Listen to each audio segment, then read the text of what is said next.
और भाई मुझे नहीं रहना फिर इस शो में, आप मुझे निकालना है निकाल दो, रखना है तो फिर रखो, इनको निकालो। पूरी से लेकर के सुरसूरी तक वो पहुंच गई और आप हर बार वही चीज करती जा रही हैं और आपको उस चीज के लिए बढ़ावा मिलता जा रहा है। तो पहला सवाल मेरा आपसे ये रहने वाला है, आपको नहीं लगता है कहीं ना कहीं आपके ओवर कॉन्फिडेंस के कारण आप घर से बाहर हो गए? क्योंकि आपने एक एपिसोड में कहा था कि हिंदुस्तान की जनता जो है वो मेरा घर नहीं चलाती है। क्या कहना चाहेगा आप इसके ऊपर? मैंने सिर्फ एक ही वर्ड कहा था क्या? मैं 50 दिन में एक वर्ड बोल के चलाया था बाहर? नहीं, लेकिन फिर भी आपने ये कहा था ना क्या कहा था?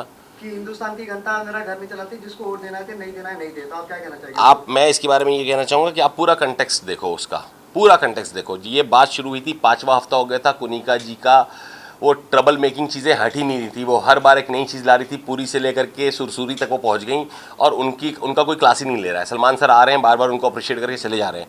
तो एक हम कंप्यूटर से नहीं चल रहे हैं दोस्त, इंसान हैं, इमोशंस हैं, फ्रस्ट्रेशंस भी हो जाते हैं और आप हर बार वही चीज़ करती जा रही हैं और आपको उस चीज़ के लिए बढ़ावा मिलता जा रहा है। उस पर मैंने बिग बॉस को भी 4 बातें सुना दी थी, जो मैंने जाके उनको भी सॉरी बोला और जनता को भी बोला। और जनता को मैंने यही बोला था कि अगर आप इस तरह के कंटेक्स्ट ये था कि बोला जा रहा था कि इनको बचाया जा रहा है, बार बार कुनिका जी को वोट देके बचाया जा रहा है, कुनिका जी का वोट अगर कम आ रहा है तो बचाया जा रहा है। तो उसमें मैंने बोला कि अगर इनको आप वोट दे रहे हैं और इनको आप वोट देके बचा रहे हैं तो आप ऐसे ही लोगों को देखो, ऐसे लोगों से मेरा ये नहीं चल रहा और भाई मुझे नहीं रहना फिर इस शो में, आप मुझे निकालना है निकाल दो, रखना है तो फिर रखो, इनको निकालो।